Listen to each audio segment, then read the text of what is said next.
Hello all. इस lecture में हम लोग पढ़ेंगे फोर्स्ड हार्मोनिक ऑसिलेटर के रेजोनेंट कंडीशन के बारे में या रेजोनेंट रिस्पांस। तो ये क्या होता है? बेसिकली फोर्स्ड हार्मोनिक ऑसिलेटर का जो एम्पलीट्यूड है वो कब मैक्सिमम होगा। ठीक है, तो इसको निकालने के लिए सबसे पहले हम देख लेते हैं कि फोर्स्ड हार्मोनिक ऑसिलेटर क्या होता है। तो सपोज आपके पास यहाँ पे कोई एक ऑसिलेटर है। ठीक है, ये हॉरिजॉन्टल एक्सिस हो गई, वर्टिकल एक्सिस। ठीक है, तो यहाँ पे कोई एक पेंडुलम है। ऑसिलेटर कोई भी हो सकता है, बट एग्जाम्पल के लिए हमने सिंपल पेंडुलम चूज किया। तो सपोज आपके पास एक सिंपल पेंडुलम है यहाँ पे, और तो आपने थीटा एंगल पे छोड़ दिया, तो ये कैसा ऑसिलेशन करेगा? Simple harmonic. और सिंपल हार्मोनिक ऑसिलेशन जब करेगा तो इसके ऊपर एक रीस्टोरिंग फोर्स काम करता है, जो कि होता है माइनस ऑफ द डिस्प्लेसमेंट के प्रोपोर्शनल। ठीक है, ओके। फिर अगर यहाँ पे मीडियम प्रेजेंट है तो आपको पता है यहाँ पे एक डैम्पिंग फोर्स काम करेगा, जो इस ऑसिलेशन का विरोध करेगा। तो एफ रिटार्डेड हो जाएगा आपका minus gamma d x by D T. जो इसकी वेलोसिटी है, इसकी वेलोसिटी के रिवर्स डायरेक्शन में काम करेगा, है ना। तो minus gamma d x by D T. और अगर हम इसको बाहर से एक फोर्स प्रोवाइड करें, एफ एक्सटर्नल, तो अगर ये दो कंडीशन सेटिस्फाई हो रही है, रिस्टोरिंग प्लस रिटार्डेड, इतना फोर्स इसके ऊपर लगेगा, तो ऑसिलेटर को हम लोग बोलेंगे डैम्प्ड हार्मोनिक ऑसिलेटर। लेकिन मान लो कि जैसे ही ये, क्योंकि डैम्पिंग की वजह से ये क्या होगा, इसका ऑसिलेशन धीरे धीरे कम होता जाएगा और जाकर के लास्ट में यहाँ पे रुक जाएगा पेंडुलम। ठीक है, लेकिन अगर हम बाहर से इसको एनर्जी प्रोवाइड करें, तो ये जैसे ही रुकने वाला हो बाहर से एनर्जी प्रोवाइड कर दे तो मोशन करने लगेगा, फिर जैसे रुकने वाला हो बाहर से एनर्जी प्रोवाइड करें फिर से मोशन करने लगेगा। तो अगर हम एक एक्सटर्नल फोर्स प्रोवाइड करें जो कि आपका कैसा हो, पीरियोडिक हो, F zero sine P t. तो F zero sine P t, so यहाँ लिख देते हैं साइन पी टी, जहाँ पे फोर्स, जो एक्सटर्नल फोर्स जो प्रोवाइड कर रहे हैं उसका फ्रीक्वेंसी कितना है, पी है, और एम्पलीट्यूड कितना है, एफ जीरो है। तो इसका मतलब तीन फोर्स काम करेंगे जब फोर्स्ड हार्मोनिक ऑसिलेटर की बात होगी। तो एक तो एफ रिस्टोरिंग, दूसरा एफ डैम्पिंग या रिटार्डेड मीडियम के द्वारा जो लगेगा, और तीसरा एक्सटर्नल एजेंसी के द्वारा जो आप फोर्स प्रोवाइड करोगे। ठीक है, तो एफ आपके पास क्या होता है, mass time acceleration, m d two x upon d t square. F restoring minus k x, retarded minus gamma d x by D t, external F zero sine P T. ठीक है, इतना होगा। तो आप एक काम ये कर सकते हो, जितना माइनस वाला एक साइड ले लो तो ये हो जाएगा m d two x upon d t square के plus k x plus gamma d x by D t बराबर F zero sine P t. कितना हो जाएगा? अब m से अगर हम डिवाइड कर दें तो D two x upon d t square plus के upon m into x plus gamma upon m d x by D t is equal to F zero upon m, है ना। दोनों साइड हमने क्या किया है, m से डिवाइड कर दिया, ये आ गया। तो ये जो इक्वेशन आया है, इसको हम और थोड़ा और कम्पैक्ट फॉर्म में अगर लिखें तो नोटेशन यूज कर सकते हैं। दो बार टाइम का डिफ्रेंसिएशन मतलब डबल डॉट, प्लस के अपान एम, तो हम लिख सकते हैं ओमेगा नॉट स्क्वायर एक्स, और गामा अपान एम को मान लेते हैं to be D x by D T, X dot हो गया। इसको मान लेते हैं एफ जीरो अपान एम को स्मॉल एफ जीरो, और साइन पी टी। ठीक है, जहाँ पे omega naught square natural frequency है, मतलब अगर डैम्पिंग नहीं प्रेजेंट है, अपने आप ऑसिलेटर करेगा तो सिंपल हार्मोनिक मोशन होगा। उस केस में इसकी फ्रीक्वेंसी को क्या बोला जाता है, ऑसिलेटर की फ्रीक्वेंसी को नेचुरल फ्रीक्वेंसी। टू बी कितना है, गामा अपान एम, और एफ जीरो कितना है, capital F zero upon small M. ठीक है, तो ये जो इक्वेशन आया है एक्स डबल डॉट, ये कौन सा इक्वेशन है, ये है फोर्स्ड हार्मोनिक ऑसिलेटर का स्टैंडर्ड डिफरेंशियल इक्वेशन। ठीक है, इसका अगर हम सोल्यूशन निकालें तो इसका जो वन पर्टिकुलर सोल्यूशन होता है वो होता है एक्स बराबर A sine P t minus theta. ठीक, एक्स बराबर A sine P t minus theta, जहाँ पे ए जो है वो क्या है, F zero upon under root omega naught square minus P square का whole square plus four b square p square, इतना होता है। ठीक है, तो इतना इसका वैल्यू होता है ए का। फिर थीटा भी है इसमें एक अननोन, थीटा की वैल्यू कितनी होगी, tan theta is equal to two B P upon omega naught square minus P square. तो ये हमारे पास है। तो इस लेक्चर में हम लोग क्या करने वाले हैं, बेसिकली ए का निकालेंगे वैल्यू कि ए कब मैक्सिमा होगा और कब ए मिनिमा होगा। ठीक है, तो जब ए मैक्सिमम होगा उसी को हम बोल देते हैं कि रेजोनेंट कंडीशन। किसके रिस्पेक्ट में मैक्सिमा होगा? जो आपने फ्रीक्वेंसी अप्लाई की है पी, एक्सटर्नल फोर्स की जो फ्रीक्वेंसी है वो किस पी के लिए ए मैक्सिमा है। तो कैसे निकालेंगे? इसको थोड़ा सा हम रेस कर दे रहे हैं यहाँ से। ओके, जिसको लिखना है वो स्टॉप करके लिख सकते हैं, राइट।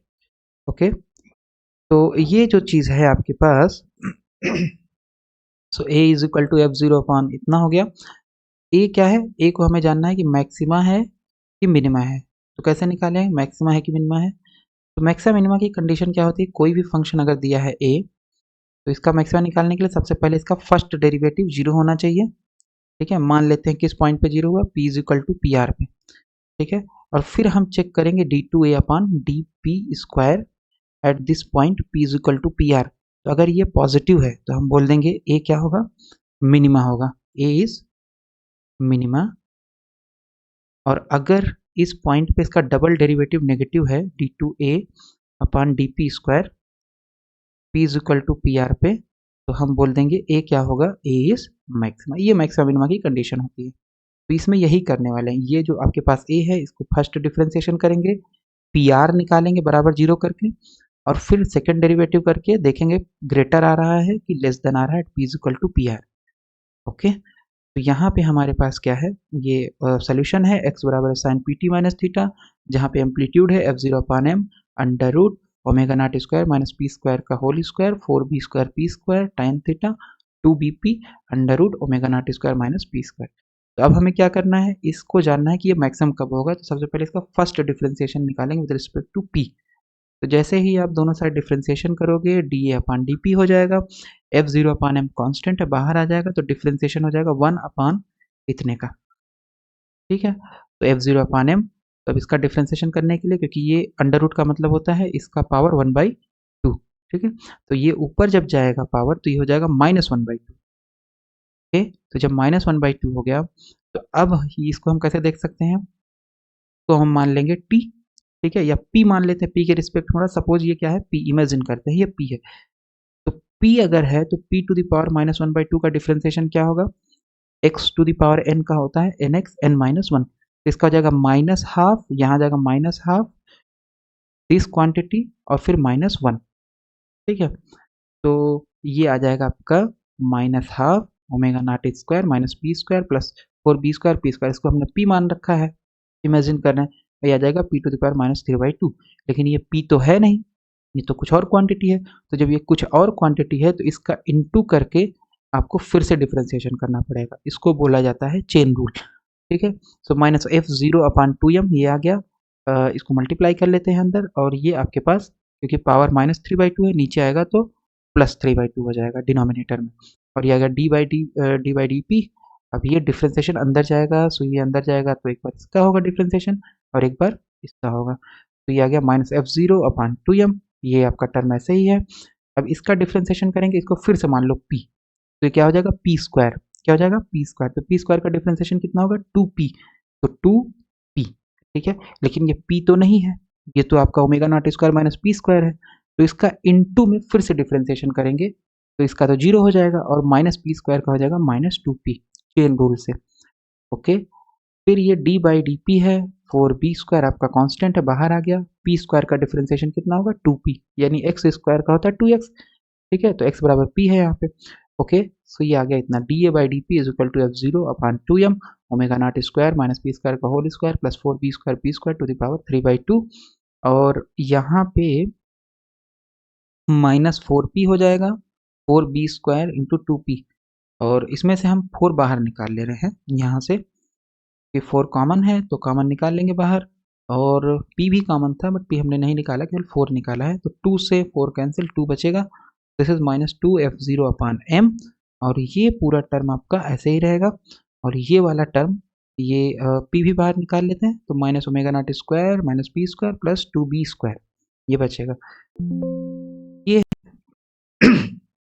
सॉरी, तो D A by D P हमने निकाल लिया, कितना आ गया? इतने के बराबर आ गया। तो अगर हमें जानना है ए मैक्सिमम मिनिमा होगा तो इसका फर्स्ट डेरिवेटिव पहले जीरो होना चाहिए।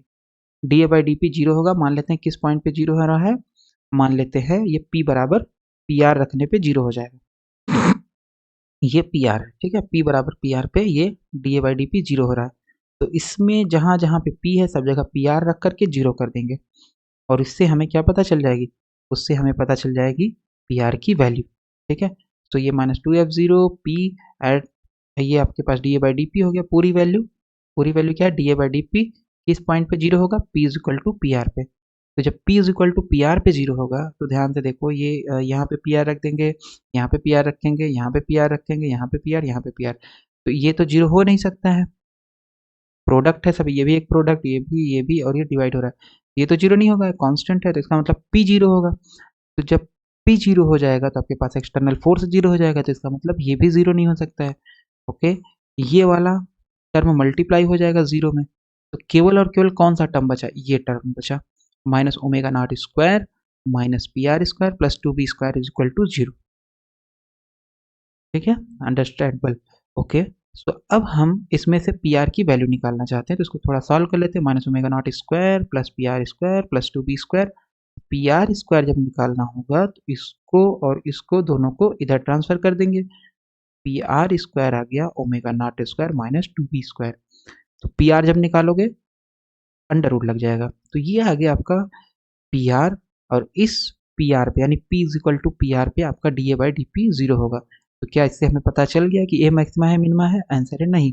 अभी हमें सेकंड डेरिवेटिव निकालना पड़ेगा, तो D A by D P हमने निकाल रखा था इतना था, इसका सेकंड डेरिवेटिव निकालेंगे, तो D A by D P हो गया, दोनों तरफ p के रिस्पेक्ट में डिफ्रेंसिएशन, ये कांस्टेंट है बाहर आ गया, तो ये पूरे टर्म का फिर से डिफ्रेंसिएशन हो जाएगा। ठीक है, तो जब फिर से डिफ्रेंसिएशन हो जाएगा तो ये D A by D P, तो ये पूरा टर्म आपका है, तो यहाँ पे हम क्या करते हैं, p से मल्टीप्लाई कर देते हैं, तो ये हो जाएगा। अच्छा, p से मल्टीप्लाई करने से क्या फ़ायदा होगा, नहीं तो ये तीन फंक्शन बन जाएगा, एक फंक्शन का प्रोडक्ट, एक दूसरे फंक्शन का प्रोडक्ट, और एक तीसरे फंक्शन से डिवाइड हो रहा है। तो हम ये कोशिश कर रहे हैं कि ये जो p है इसके अंदर अगर मल्टीप्लाई कर देंगे तो पूरा न्यूमरेटर हो जाएगा और ये पूरा डिनोमिनेटर हो जाएगा। सो बेसिकली क्या हो जाएगा, न्यूमरेटर अपॉन डिनोमिनेटर का डिफ्रेंसिएशन, वो फार्मूला हमें पता है क्या होता है, राइट। तो ये minus omega naught square P plus P cube plus 2b² P, ठीक, और ये आपका डिनोमिनेटर ऐसे ही रख दिया हमने। ओके, तो D two A upon D P square minus 2f0 upon M, तब इसमें फार्मूला लगाएंगे, तो फार्मूला क्या होता है, ये अंश हो गया यानी न्यूमरेटर, और ये डिनोमिनेटर हर हो गया। सो फार्मूला होता है हर, तो ये हर हो गया इंटू अंश का अवकलन, तो अंश का अवकलन जब करेंगे तो इसका अवकलन पी के रिस्पेक्ट में करेंगे, तो minus omega naught square constant है बाहर, पी का हो जाएगा 1, 3p² और 2b² बचेगा।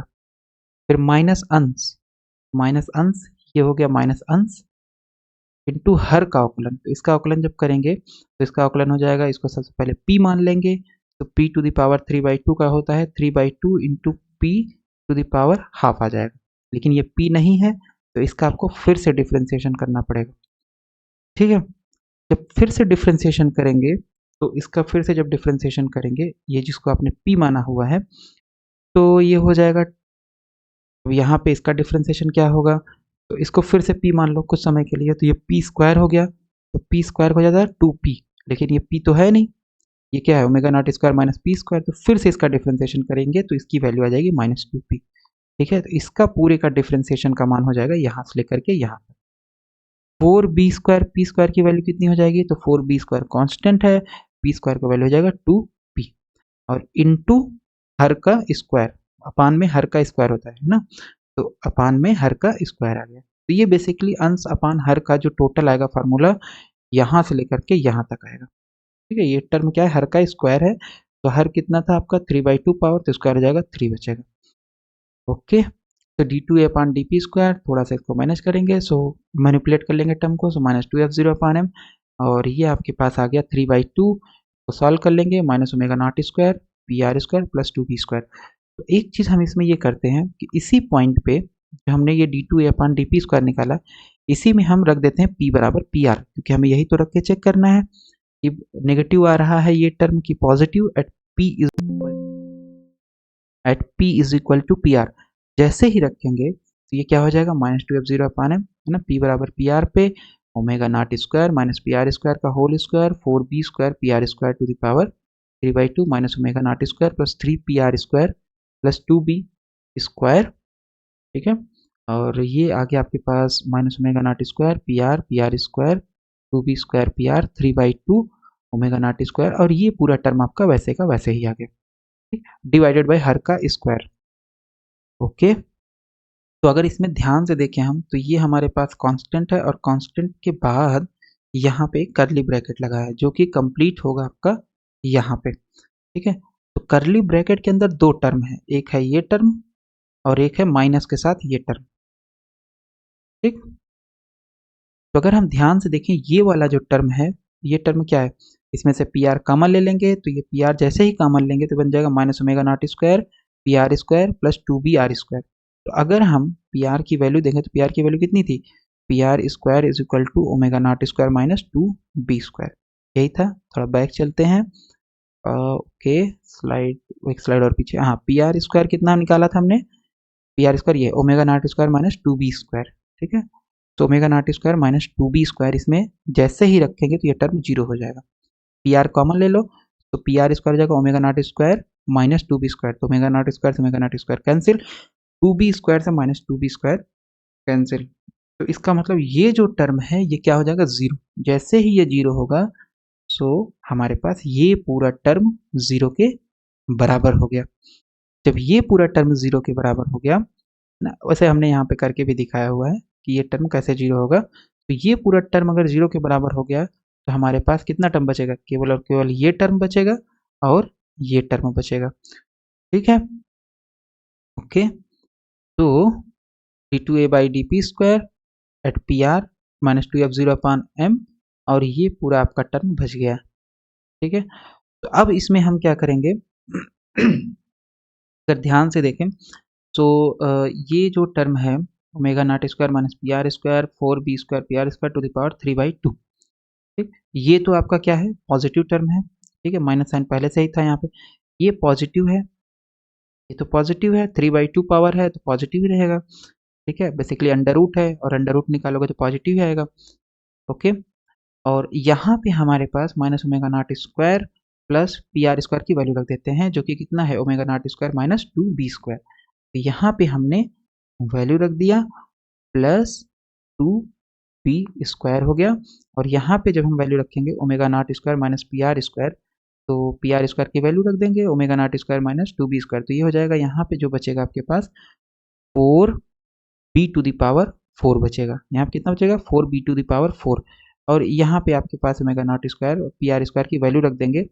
तो ये जो टर्म है, तो अगर हम थोड़ा ध्यान से करें तो ये हमारे पास आ जाएगा यहाँ पे omega naught square minus P R square, तो पी आर स्क्वायर कितना है, omega naught square minus 2b square, यहाँ रख देंगे माइनस पी आर, ठीक है। तो जैसे यहाँ रखेंगे तो ये हो जाएगा, ओमेगा पी आर स्क्वायर की वैल्यू रख रहे हैं तो ये हो जाएगा omega naught square minus omega naught square minus 2b square का होल स्क्वायर, और plus 4b square, B square की वैल्यू रख देंगे omega naught square minus 2b square, ठीक है। सॉल्व कर लेंगे, कहने का मतलब है कि ये जो क्वांटिटी होगी ये आपकी पॉजिटिव होगी, ये क्वांटिटी क्या होगी, पॉजिटिव होगी, ठीक है। तो ये क्वांटिटी पॉजिटिव है, तो ये क्वांटिटी पॉजिटिव है, ठीक है, और ये क्वांटिटी पॉजिटिव है, और ये तो पॉजिटिव है ही, 2 भी पॉजिटिव है, तो इसका मतलब ये पूरी क्वांटिटी लेके यहाँ से यहाँ तक ये पूरी क्वांटिटी क्या होगी, पॉजिटिव होगी। क्या होगी, ये पॉजिटिव होगी। तो अगर ये जब पॉजिटिव है, हमें पता है कि इसको हम पॉजिटिव ले लेंगे, तो पॉजिटिव मल्टीप्लाइड बाय नेगेटिव, इसका मतलब ये पूरी क्वांटिटी यहाँ से लेकर के यहाँ तक नेगेटिव हो जाएगी। ये क्या हो जाएगी, नेगेटिव हो जाएगी। तो ये नेगेटिव हो गई, negative quantity multiplied by this quantity, है ना, जिसको हमने यहाँ पे सॉल्व कर रखा था omega square P R square की वैल्यू रख के। तो ये 3 omega naught square minus omega naught square 2 omega naught square होगा, और minus 6b square plus 2b square, तो माइनस 4b स्क्वायर इतना बचेगा। तो इसका मतलब है ये जो क्वांटिटी है, क्योंकि हमें इसकी वैल्यू नहीं निकालना, हमें बस चेक करना है कि नेगेटिव है कि पॉजिटिव है, ठीक है। तो ये हमें चेक करना है, तो ये नेगेटिव आ गया है, बस इसमें क्या है, इसको चेक करना है कि पॉजिटिव होगा कि नेगेटिव होगा। तो 2 बाहर ले लेंगे, omega naught square minus 2b square बचेगा, और omega naught square minus 2b square को हम क्या लिख सकते हैं, पी आर स्क्वायर। ये बेसिकली हो जाएगा 2 पी स्क्वायर, और पी आर क्या है, पी आर क्या है, फ्रीक्वेंसी है ऑसिलेटर की। तो इसका मतलब है d2a/dp square at p is equal to P R कितना आ जाएगा, नेगेटिव। तो इतना तामझाम किस चीज़ के लिए हुआ है? इसको जस्ट नेगेटिव दिखाने के लिए। तो d2a अपॉन dp स्क्वायर की value at p is equal to P R negative होगी। तो d2a upon dp square less than 0 at p is equal to P R. तो इसका मतलब होगा कि ये जो फंक्शन है a, ये क्या होगा? मैक्सिमम होगा किस पॉइंट पे? At p is equal to P R, जहाँ पे पी आर की वैल्यू कितनी है? Under root omega naught square minus 2b square. तो अगर हमें मैक्सिमम निकालना है, ए मैक्सिमम मतलब ये एम्पलीट्यूड का मैक्सिमम निकालना है, तो जहाँ पे पी था इस फार्मूले में वहाँ पे पी आर रख देंगे। तो ए का फार्मूला क्या था? F zero upon M omega naught square minus P square का whole square plus 4b square p square. तो क्योंकि हमें मैक्सिमम एम्पलीट्यूड निकालना है तो पी बराबर पी आर रख देंगे। तो यहाँ पी आर स्क्वायर हो जाएगा, यहाँ पी आर स्क्वायर हो जाएगा। पी आर स्क्वायर की वैल्यू क्या है? Omega naught square minus 2b square, क्योंकि पी आर तो जस्ट एक नेम है, इसकी कुछ वैल्यू होगी, और वो वैल्यू क्या है? Omega naught square minus 2b square का under root. P are square की वैल्यू हो जाएगी, अंडर रूट हट जाएगा, so omega naught square minus 2b square हो जाएगा। तो जब माइनस मल्टीप्लाई करेंगे ये माइनस हो जाएगा, ये प्लस हो जाएगा, तो ये टर्म आ जाएगा इसकी जगह पे, और स्क्वायर आपने ऐसे लगा दिया। 4b square P R square, so this is 4b square, और पी आर स्क्वायर की जगह रख देंगे omega naught square minus 2b square. तो मैक्सिमम एम्पलीट्यूड आ गया फोर्स्ड हार्मोनिक ऑसिलेटर का F zero upon M omega naught square से, ये कैंसिल हो गया, ये आ जाएगा 4b टू द पावर 4। इसको मल्टीप्लाई कर देंगे, 4b square omega naught square minus 8b to the power 4। 4b4, इसमें से ये 4 गया तो बचेगा माइनस 4b4, और इसमें से तो कुछ नहीं होगा, इसको ऐसे लिख लेंगे। तो a मैक्सिमम आ गया, इसमें से हम 4b स्क्वायर कॉमन ले सकते हैं। जैसे 4b स्क्वायर कॉमन लेंगे तो ये हो जाएगा 2b, अंडर रूट से बाहर आएगा, यहाँ बचेगा माइनस b स्क्वायर। ठीक है, कि b स्क्वायर हमने 4b स्क्वायर कॉमन लिया तो यहाँ b स्क्वायर बचेगा minus b square plus omega naught square. तो ये आ गया maximum amplitude F zero upon 2mb under root omega naught square minus b square. This phenomena in which the amplitude of driven oscillator या forced harmonic oscillator is maximum at a certain driving frequency PR, और इस phenomena को बोला जाता है amplitude resonance. Amplitude resonance क्यों? क्योंकि इसमें ए आपका क्या है? At P is equal to P R पे ए की वैल्यू क्या है? मैक्सिमम है। इसका मतलब एम्पलीट्यूड पी आर पे मैक्सिमम है, पी आर को बोला जाता है resonant frequency of driven oscillator. ठीक है, पी आर को क्या बोला जाएगा? रेजोनेंट फ्रीक्वेंसी, और ए इस पॉइंट पे मैक्सिमम होगा। तो ए क्या है? एम्पलीट्यूड है। तो इसका मतलब है इस फेनोमेना को जब ड्रिवन फ्रीक्वेंसी पी आर के बराबर हो रेजोनेंट फ्रीक्वेंसी के, तो आपका जो एम्पलीट्यूड होगा ऑसिलेटर का वो क्या होगा? मैक्सिमम होगा।